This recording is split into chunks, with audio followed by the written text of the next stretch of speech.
Hi, my name is Dr. Mary Casey Jacob. I'm the psychologist at the Center for Advanced Reproductive Services. I'm what's called a health psychologist or a medical psychologist, which means I have all the training that any psychologist would have, but my work is always focused on helping people navigate some kind of a healthcare or medical system when their bodies are letting them down. At the center, I do a range of different kinds of work. Sometimes I help people get over needle phobias or quit smoking. I help people cope with the sadness of their infertility.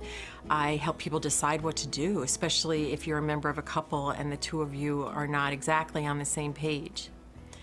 In this tape, what I'd like to do is help you think about in vitro fertilization.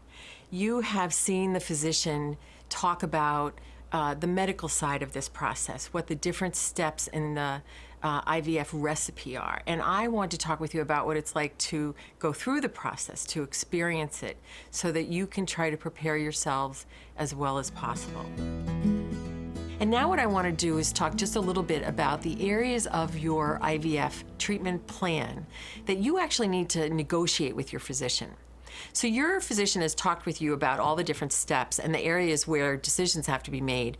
And I want to highlight for you where your input is critical, because you have to tell us what your ethics are, your spiritual beliefs, your financial abilities, and what I always refer to as the heebie-jeebie factor. For some people, pushing Mother Nature too far occurs at a certain point, and you have to tell us what those things are.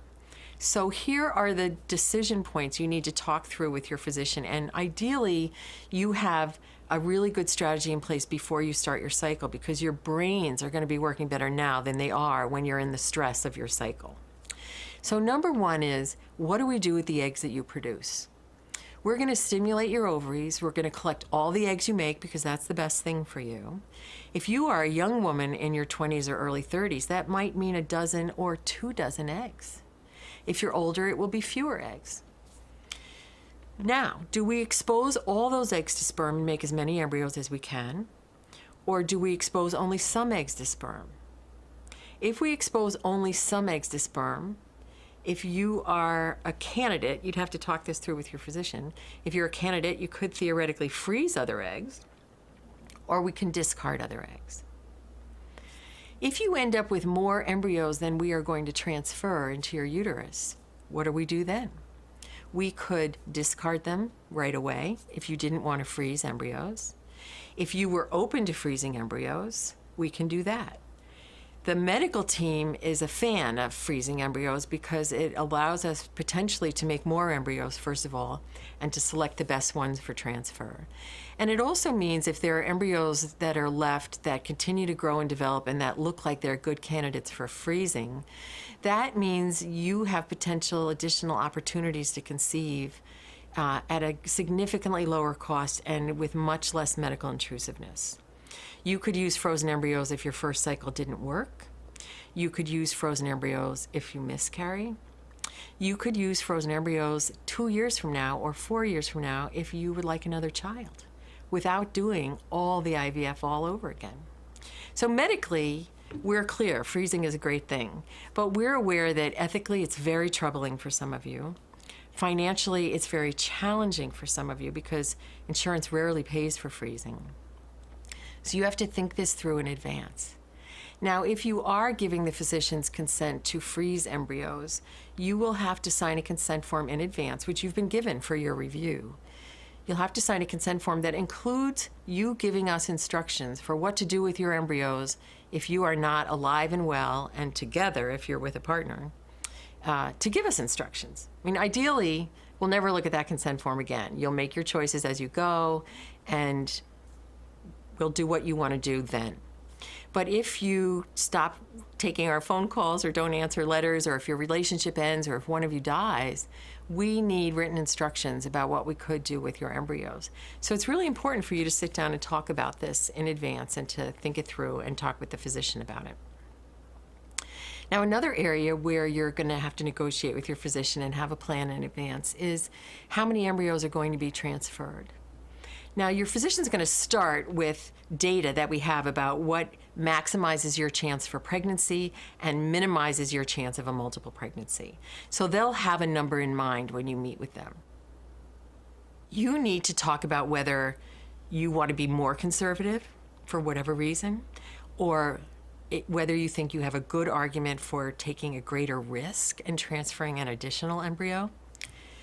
If you're going to try to change the physician's recommendation, you have to go in there being really informed and recognizing that transferring fewer embryos than your doctor recommends may decrease your chance of success, and transferring more embryos may increase your chance of a multiple pregnancy. And this is the hardest conversation we have with our patients, because most of you are thinking one of two things. You're either praying for a twin pregnancy, because if you had 2 kids, especially if it was a boy and a girl, you'd be good to go and you wouldn't need to do this again. Others of you are thinking, listening to me or listening to the doctor talk about this, and you're thinking, have we mentioned we can't get pregnant? And you want me to worry about being too pregnant? So this is a hard thing to get folks to worry about, but it's really quite important. And a physician especially is not going to consider transferring any additional embryos unless it's very evident to them that you totally get it. Your argument for doing so might be, for example, that you have to pay out of pocket for your treatment and you've had to beg, borrow, and steal to get here, and you really are willing to take a chance because it's so important to you that this first treatment work. But you need to then also be able to say, and we've talked about what would happen if we had a multiple pregnancy. We've talked about whether we would consider selective reduction. We've talked about whether both our mothers could move in and help us if we had 3 babies.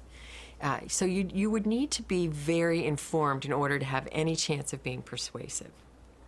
But one additional reason I think it's very important for you to talk this through with each other and then with your doctor in advance is that the final recommendation for how many embryos to transfer is not made until the morning of embryo transfer, because the doctor and the embryologist are interested in looking at the quality of the embryos that have been produced.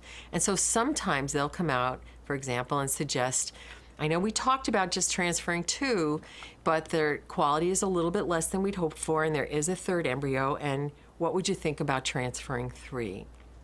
Or you might have said in the beginning, we want to be very conservative. We want to the extent possible, erase any possibility of a multiple pregnancy. We only want to transfer 1. So that might be your plan going into it. And on the morning of embryo transfer, the recommendation might come down that looks like we would recommend 2. It's my recommendation that you decide in advance whether you would allow any change to the plan. And this is something you can decide in advance. On the morning of embryo transfer is no time to make a decision. You're nervous, you're anxious. About half of you ladies will have taken Valium on your way in that morning, and you'll think anything the doctor says is brilliant, potentially. You'll be in a little hospital coat in one of those circumstances where it's hard to be assertive, or not a hospital coat, sorry, a hospital gown. It's hard to be assertive when you're the patient and you're half undressed. So this is really ideally something that you will talk about in advance, and partners or whoever you bring with you, especially if you're doing this on your own, somebody will come with you. They need to be able to say, nope, this was discussed. The plan is for 1 or the plan is for 2. We're not transferring anymore. It's really up to you. If you want to take the advice that's given on the day, you can take it, but ideally you will have considered it in advance. I work with several people every year who end up being more pregnant than they ever planned on being, primarily because they took the advice on the day, even though it really wasn't what they had planned to do. Because it's very hard to say no to doctors in white coats. So if you haven't rehearsed it and planned it, chances are you'll just go with the flow. So think about all of this in advance. And then finally, we want all of you to consider whether you would allow ICSI to be done if it is deemed necessary. ICSI, just to remind you, is intracytoplasmic sperm injection, where individual sperm are selected and injected into individual eggs. Many of you will have decided in advance we are doing this, either because you have male factor infertility, or sometimes physicians will recommend it for those with unexplained infertility, particularly if you've already done an IVF and fertilization wasn't strong. But some of you will go into this expecting not to need ICSI. You have good sperm analyses, your sperm reports have always been good, the doctor hasn't suggested it. We are still asking you in advance, what if on the day when you produce a sperm sample, it doesn't come up to your usual standards? What if you had the flu 3 days before? You might produce a very poor quality sperm.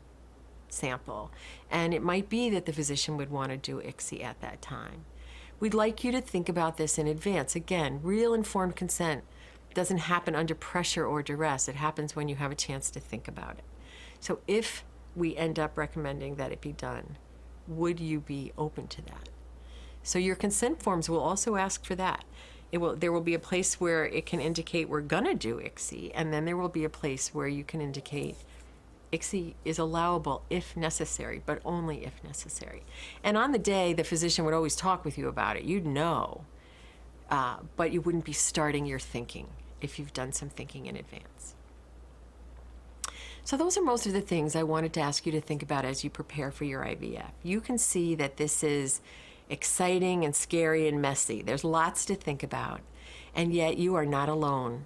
We work with many of you, and we have a good program. You know that we're quite successful. So we're going to do our best for you, but we will get you through it one way or the other. We will help you be successful, or we will help you cope if this isn't a process that has worked for you.